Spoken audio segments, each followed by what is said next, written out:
ఉన్న బంగారాన్ని విడిపించి ఆ రోజు ఆన్లైన్ రేటుకే మేము కొంటాం. Sharma gold company.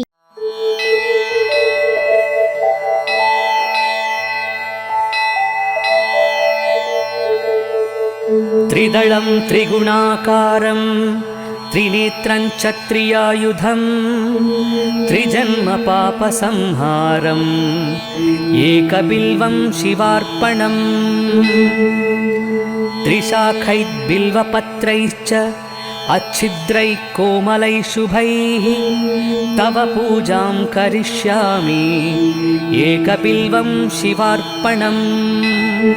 कोटिकन्या महादानं तिलपर्वतकोटयः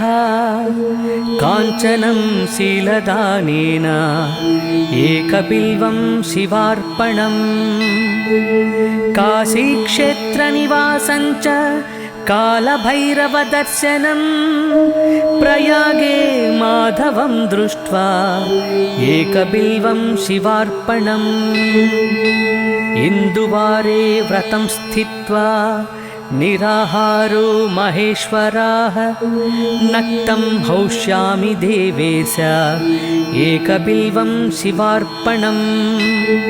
रामलिङ्गप्रतिष्ठा च वैवाहिककृतं तथा तटाकानि च सन्धानम् एकबिल्वं शिवार्पणम् अखण्डबिल्वपत्रं च आयुतं शिवपूजनं कृतं नाम सहस्रेण एकबिल्वं शिवार्पणम् उमया सह देवेश नन्दिवाहनमेव च भस्मलेपन सर्वाङ्गम् एकबिल्वं शिवार्पणम् सालग्रामेषु विप्राणां तटाकं दशकूपयोः यज्ञकोटिसहस्रश्च एकबिल्वं शिवार्पणम् दन्तिकोटिसहस्रेषु अश्वमेधशतकृतौ कोटिकन्या महादानम्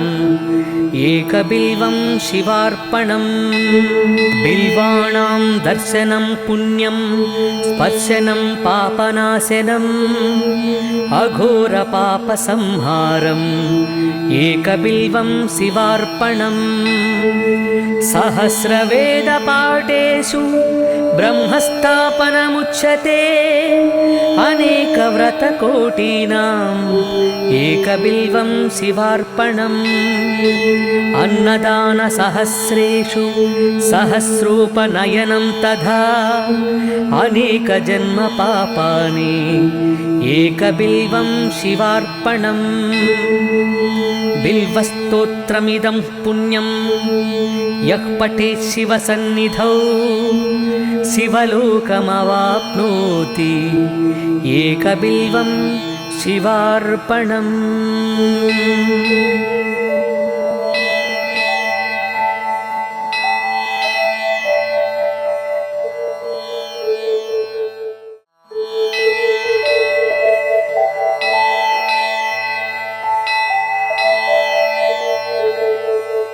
त्रिदलं त्रिगुणाकारं त्रिनेत्रं च त्रियायुधं त्रिजन्म पापसंहारम् एकबिल्वं शिवार्पणम् त्रिशाखैर्बिल्वपत्रैश्च अच्छिद्रैः कोमलैः शुभैः तव पूजां करिष्यामि एकबिल्वं शिवार्पणम् कोटिकन्या महादानं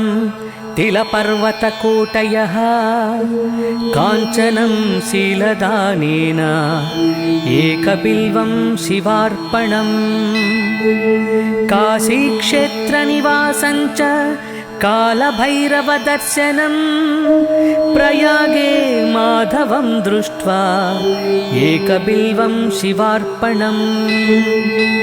इन्दुवारे व्रतं स्थित्वा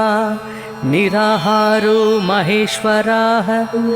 नक्तं हौष्यामि देवेश एकबिल्वं शिवार्पणम् रामलिङ्गप्रतिष्ठा च वैवाहिककृतं तथा तटाकानि च सन्धानम् एकबिल्वं शिवार्पणम् अखण्डबिल्वपत्रं च आयुतं शिवपूजनं कृतं नाम सहस्रेण एकबिल्वं शिवार्पणम् उमया सह देवेश नन्दिवाहनमेव च भस्मलेपन सर्वाङ्गम् एकबिल्वं शिवार्पणम्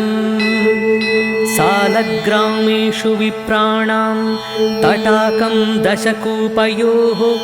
यज्ञकोटिसहस्रश्च एकबिल्वं शिवार्पणम् दन्तिकोटिसहस्रेषु अश्वमेधशतकृतौ कोटिकन्या महादानम् एकबिल्वं शिवार्पणम् बिल्वाणां दर्शनं पुण्यं स्पर्शनं पापनाशनम् अघोरपापसंहारम् एकबिल्वं शिवार्पणम् सहस्रवेदपाठेषु ब्रह्मस्थापनमुच्यते अनेकव्रतकोटीनाम् एकबिल्वं शिवार्पणम् अन्नदानसहस्रेषु सहस्रोपनयनं तथा अनेकजन्मपापानि एकबिल्वं शिवार्पणम् बिल्वस्तोत्रमिदं पुण्यं यः पठेत् शिवसन्निधौ शिवलोकमवाप्नोति एकबिल्वं शिवार्पणम्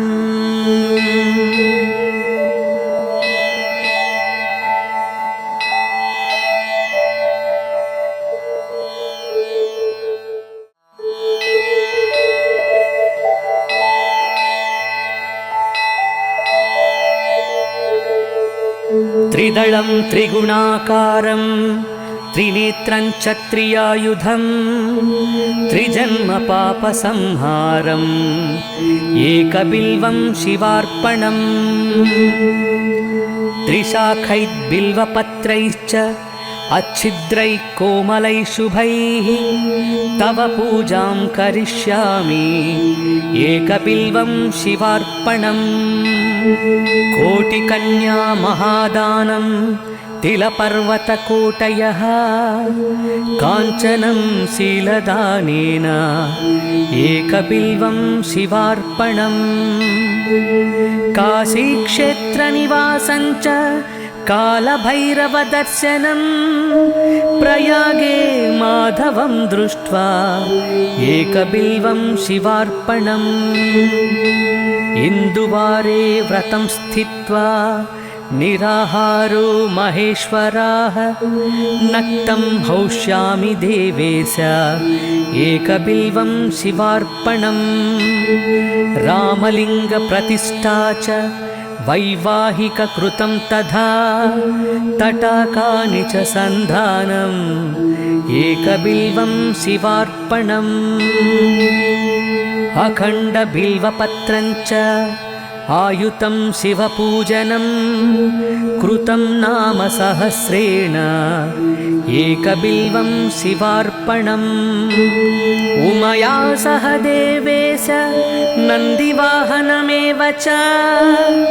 भस्मलेपन सर्वाङ्गम् एकबिल्वं शिवार्पणम् सालग्रामेषु विप्राणां तटाकं दशकूपयोः यज्ञकोटिसहस्रश्च एकबिल्वं शिवार्पणम् दन्तिकोटिसहस्रेषु अश्वमेधशतकृतौ कोटिकन्या महादानम् एकबिल्वं शिवार्पणम् बिल्वाणां दर्शनं पुण्यं स्पर्शनं पापनाशनम् अघोरपापसंहारम् एकबिल्वं शिवार्पणम् सहस्रवेदपाठेषु ब्रह्मस्थापनमुच्यते अनेकव्रतकोटीनाम् एकबिल्वं शिवार्पणम् अन्नदानसहस्रेषु सहस्रोपनयनं तथा अनेकजन्मपापानि एकबिल्वं शिवार्पणम् बिल्वस्तोत्रमिदं पुण्यं यः पठेत् शिवसन्निधौ शिवलोकमवाप्नोति एकबिल्वं शिवार्पणम्।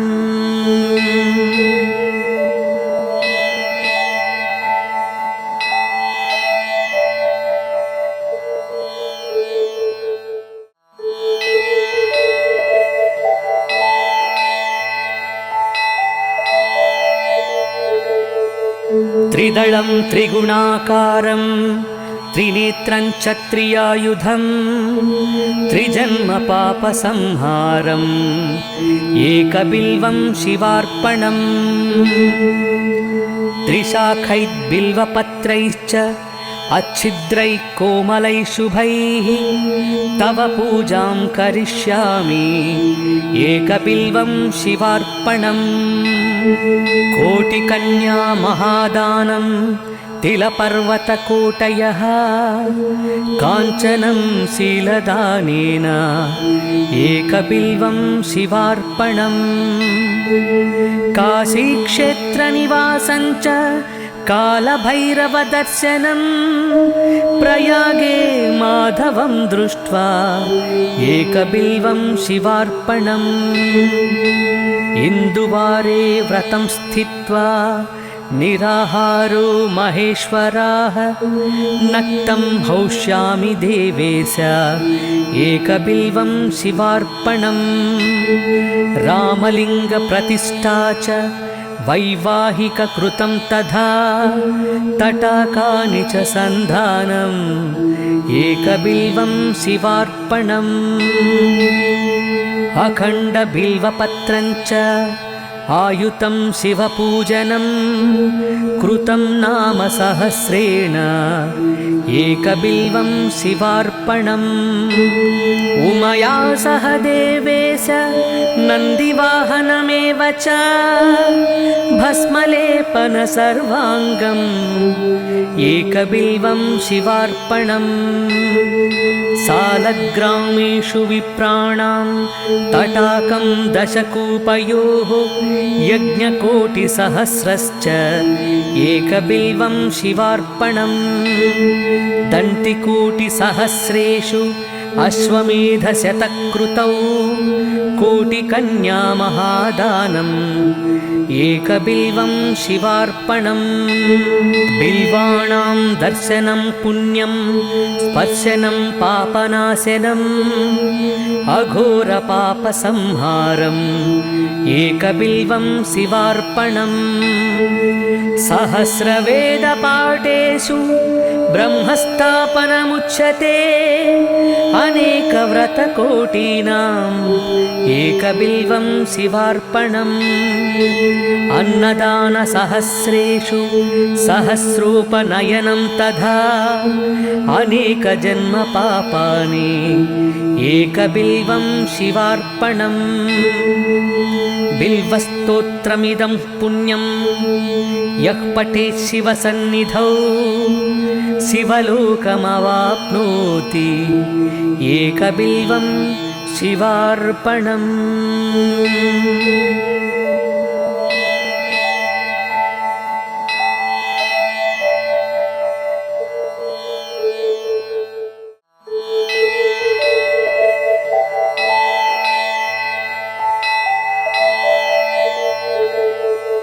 त्रिदलं त्रिगुणाकारं त्रिनेत्रं च त्रियायुधं त्रिजन्मपापसंहारम् एकबिल्वं शिवार्पणम् त्रिशाखैर्बिल्वपत्रैश्च अच्छिद्रैः कोमलैः शुभैः तव पूजां करिष्यामि एकबिल्वं शिवार्पणम् कोटिकन्या महादानं तिलपर्वतकोटयः काञ्चनं शीलदानेन एकबिल्वं शिवार्पणम् काशीक्षेत्रनिवासं च कालभैरवदर्शनं प्रयागे माधवं दृष्ट्वा एकबिल्वं शिवार्पणम् इन्दुवारे व्रतं स्थित्वा निराहारो महेश्वराः नक्तं हौष्यामि देवेश एकबिल्वं शिवार्पणम् रामलिङ्गप्रतिष्ठा च वैवाहिककृतं तथा तटाकानि च सन्धानम् एकबिल्वं शिवार्पणम् अखण्डबिल्वपत्रं च आयुतं शिवपूजनं कृतं नाम सहस्रेण एकबिल्वं शिवार्पणम् उमया सह देवेश नन्दिवाहनमेव च भस्मलेपन सर्वाङ्गम् एकबिल्वं शिवार्पणम् सालग्रामेषु विप्राणां तटाकं दशकूपयोः यज्ञकोटिसहस्रश्च एकबिल्वं शिवार्पणम् दन्तिकोटिसहस्रेषु अश्वमेधशतकृतौ कोटिकन्यामहादानम् एकबिल्वं शिवार्पणम् बिल्वाणां दर्शनं पुण्यं स्पर्शनं पापनाशनम् अघोरपापसंहारम् एकबिल्वं शिवार्पणम् सहस्रवेदपाठेषु ब्रह्मस्थापनमुच्यते अनेकव्रतकोटीनाम् एकबिल्वं शिवार्पणम् अन्नदानसहस्रेषु सहस्रोपनयनं तथा अनेकजन्मपापानि एकबिल्वं शिवार्पणम् बिल्वस्तोत्रमिदं पुण्यं यः पठेत् शिवसन्निधौ शिवलोकमवाप्नोति एकबिल्वं शिवार्पणम्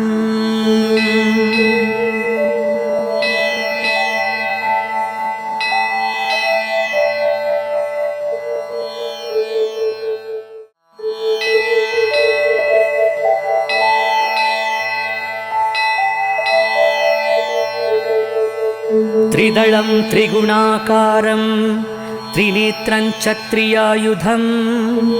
त्रिजन्मपापसंहारम् एकबिल्वं शिवार्पणम् त्रिशाखैर्बिल्वपत्रैश्च अच्छिद्रैः कोमलैः शुभैः तव पूजां करिष्यामि एकबिल्वं शिवार्पणम्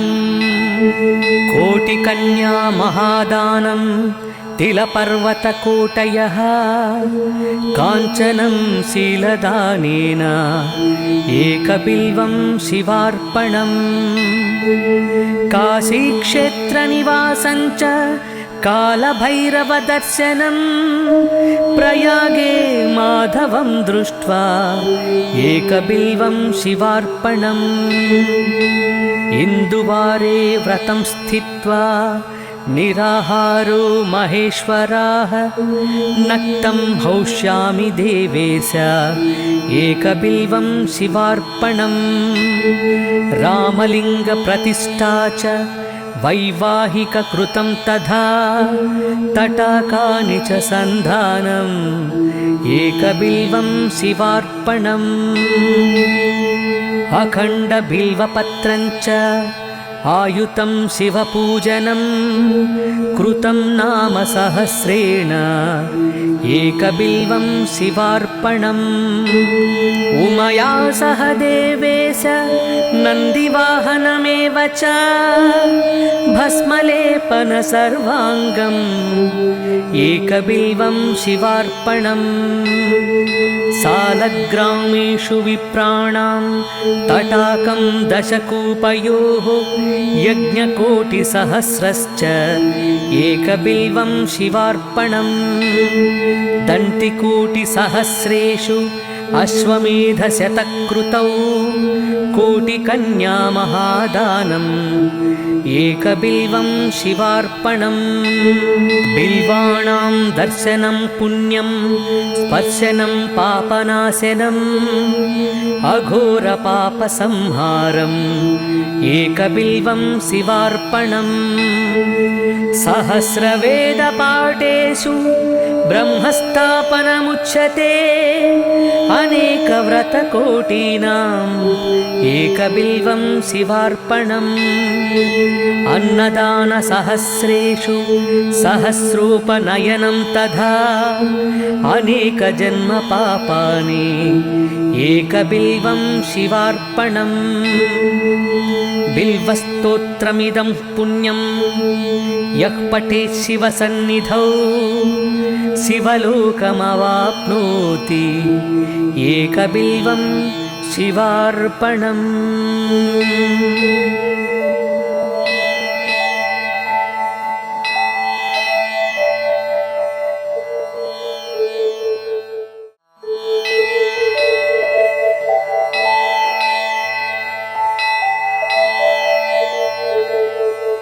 त्रिदलं त्रिगुणाकारं त्रिनेत्रं च त्रियायुधं त्रिजन्मपापसंहारम् एकबिल्वं शिवार्पणम्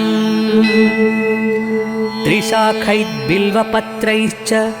अच्छिद्रैः कोमलैः शुभैः तव पूजां करिष्यामि एकबिल्वं शिवार्पणम् कोटिकन्या महादानं तिलपर्वतकोटयः काञ्चनं शीलदानेन एकबिल्वं शिवार्पणम् काशीक्षेत्रनिवासं च कालभैरवदर्शनं प्रयागे माधवं दृष्ट्वा एकबिल्वं शिवार्पणम् इन्दुवारे व्रतं स्थित्वा निराहारो महेश्वराः नक्तं हौष्यामि देवेश एकबिल्वं शिवार्पणम् रामलिङ्गप्रतिष्ठा च वैवाहिककृतं तथा तटाकानि च सन्धानम् एकबिल्वं शिवार्पणम् अखण्डबिल्वपत्रं च आयुतं शिवपूजनं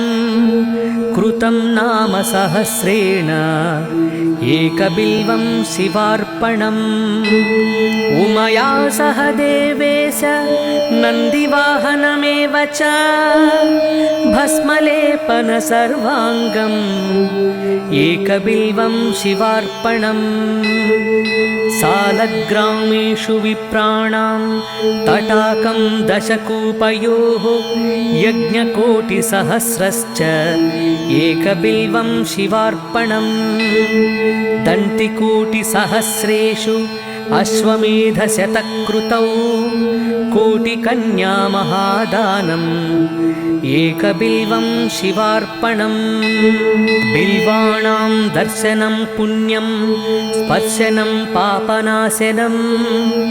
अघोरपापसंहारम् एकबिल्वं शिवार्पणम् सहस्रवेदपाठेषु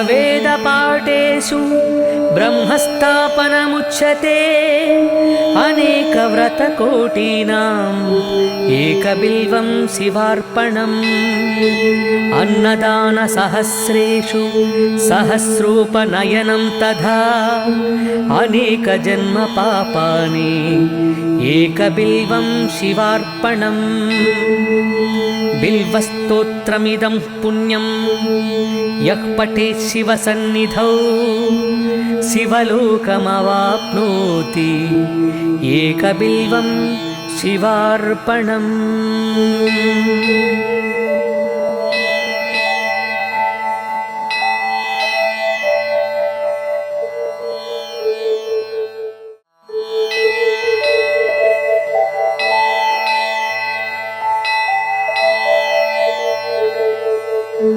त्रिदलं त्रिगुणाकारं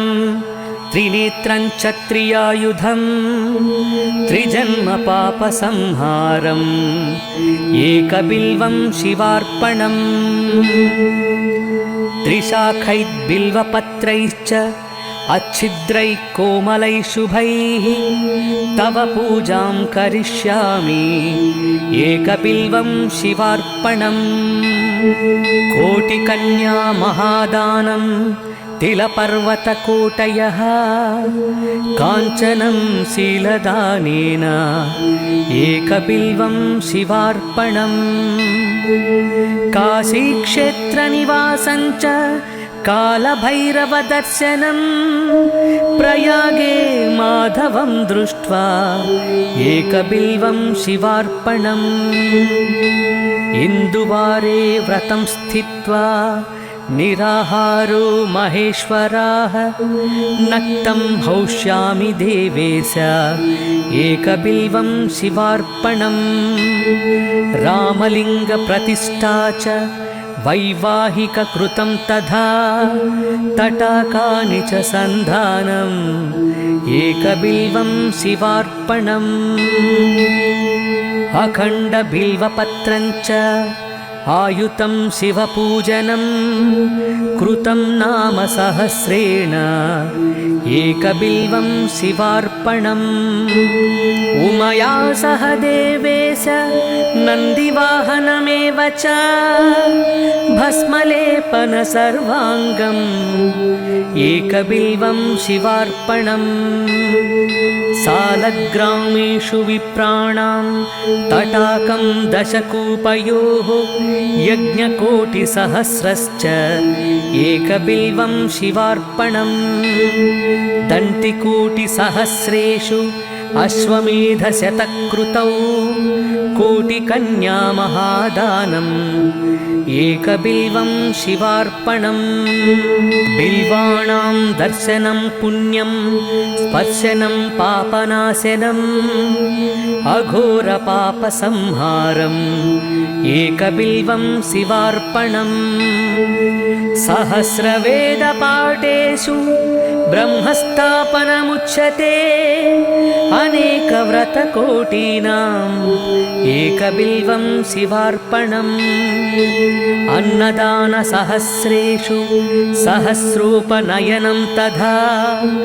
अनेकजन्मपापानि एकबिल्वं शिवार्पणम् बिल्वस्तोत्रमिदं पुण्यं यः पठेत् शिवसन्निधौ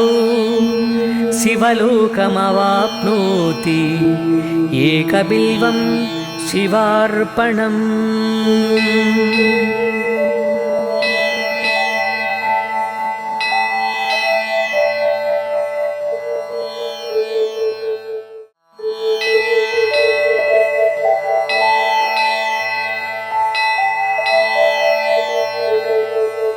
त्रिदलं त्रिगुणाकारं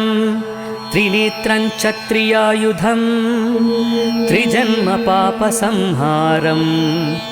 एकबिल्वं शिवार्पणम् त्रिशाखैर्बिल्वपत्रैश्च अच्छिद्रैः कोमलैः शुभैः तव पूजां करिष्यामि एकबिल्वं शिवार्पणम् कोटिकन्या महादानं तिलपर्वतकोटयः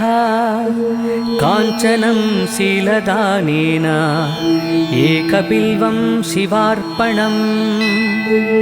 काशीक्षेत्रनिवासं च कालभैरवदर्शनं प्रयागे माधवं दृष्ट्वा एकबिल्वं शिवार्पणम् इन्दुवारे व्रतं स्थित्वा निराहारो महेश्वराः नक्तं हौष्यामि देवेश एकबिल्वं शिवार्पणम् रामलिङ्गप्रतिष्ठा च वैवाहिककृतं तथा तटाकानि च सन्धानम् एकबिल्वं शिवार्पणम् अखण्डबिल्वपत्रं च आयुतं शिवपूजनं कृतं नाम सहस्रेण एकबिल्वं शिवार्पणम् उमया सह देवेश नन्दिवाहनमेव च भस्मलेपन सर्वाङ्गम् एकबिल्वं शिवार्पणम् सालग्रामेषु विप्राणां तटाकं दशकूपयोः यज्ञकोटिसहस्रश्च एकबिल्वं शिवार्पणम् दन्तिकोटिसहस्रेषु अश्वमेधशतकृतौ कोटिकन्या महादानम् एकबिल्वं शिवार्पणम् बिल्वाणां दर्शनं पुण्यं स्पर्शनं पापनाशनम् अघोरपापसंहारम् एकबिल्वं शिवार्पणम् सहस्रवेदपाठेषु ब्रह्मस्थापनमुच्यते अनेकव्रतकोटीनाम् एकबिल्वं शिवार्पणम् अन्नदानसहस्रेषु सहस्रोपनयनं तथा अनेकजन्मपापानि एकबिल्वं शिवार्पणम् बिल्वस्तोत्रमिदं पुण्यं यः पठेत् शिवसन्निधौ शिवलोकमवाप्नोति एकबिल्वं शिवार्पणम्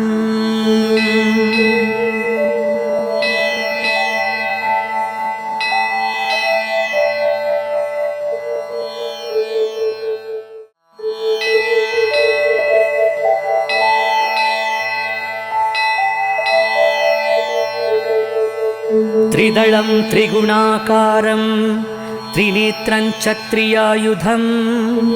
त्रिजन्मपापसंहारम् एकबिल्वं शिवार्पणम् त्रिशाखैर्बिल्वपत्रैश्च अच्छिद्रैः कोमलैः शुभैः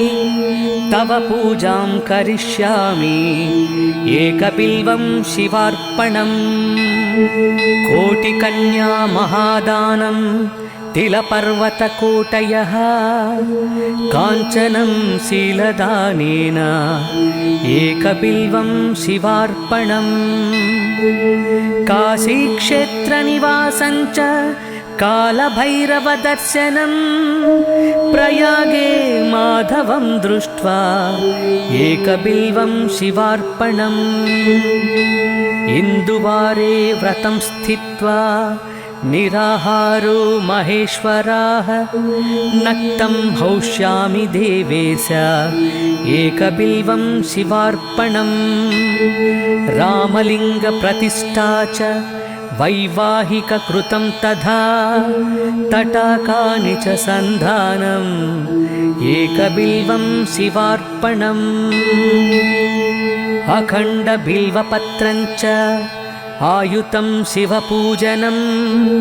कृतं नाम सहस्रेण एकबिल्वं शिवार्पणम् उमया सह देवेश नन्दिवाहनमेव च भस्मलेपन सर्वाङ्गम् एकबिल्वं शिवार्पणम्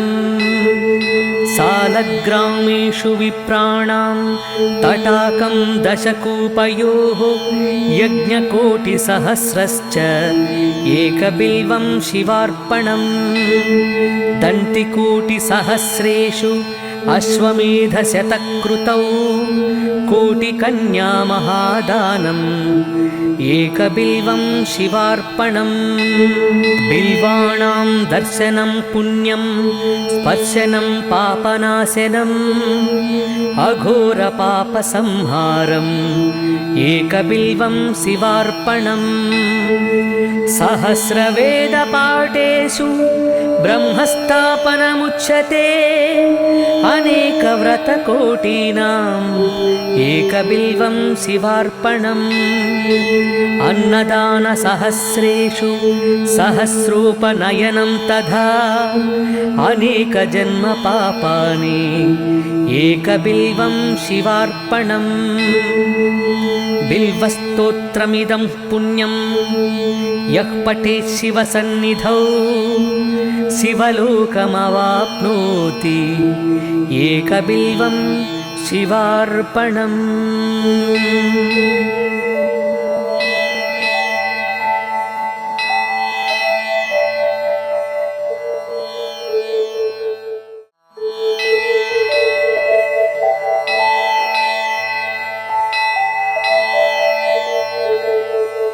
त्रिदलं त्रिगुणाकारं त्रिनेत्रं च त्रियायुधं त्रिजन्मपापसंहारम् एकबिल्वं शिवार्पणम्। त्रिशाखैर्बिल्वपत्रैश्च अच्छिद्रैः कोमलैः शुभैः तव पूजां करिष्यामि एकबिल्वं शिवार्पणम्। कोटिकन्या महादानं तिलपर्वतकोटयः काञ्चनं शीलदानेन एकबिल्वं शिवार्पणम्। काशीक्षेत्रनिवासं च कालभैरवदर्शनं प्रयागे माधवं दृष्ट्वा एकबिल्वं शिवार्पणम्। इन्दुवारे व्रतं स्थित्वा निराहारो महेश्वराः नक्तं हौष्यामि देवेश एकबिल्वं शिवार्पणम्। रामलिङ्गप्रतिष्ठा च वैवाहिककृतं तथा तटाकानि च सन्धानम् एकबिल्वं शिवार्पणम्। अखण्डबिल्वपत्रं च आयुतं शिवपूजनं कृतं नाम सहस्रेण एकबिल्वं शिवार्पणम्। उमया सह देवेश नन्दिवाहनमेव च भस्मलेपन सर्वाङ्गम् एकबिल्वं शिवार्पणम्। सालग्रामेषु विप्राणां तटाकं दशकूपयोः यज्ञकोटिसहस्रश्च एकबिल्वं शिवार्पणम्। दन्तिकोटिसहस्रेषु अश्वमेधशतकृतौ कोटिकन्या महादानम् एकबिल्वं शिवार्पणम्। बिल्वाणां दर्शनं पुण्यं स्पर्शनं पापनाशनम् अघोरपापसंहारम् एकबिल्वं शिवार्पणम्। सहस्रवेदपाठेषु ब्रह्मस्थापनमुच्यते अनेकव्रतकोटीनाम् एकबिल्वं शिवार्पणम्। अन्नदानसहस्रेषु सहस्रोपनयनं तथा अनेकजन्मपापानि एकबिल्वं शिवार्पणम्। बिल्वस्तोत्रमिदं पुण्यं यः पठेत् शिवसन्निधौ शिवलोकमवाप्नोति एकबिल्वं शिवार्पणम्।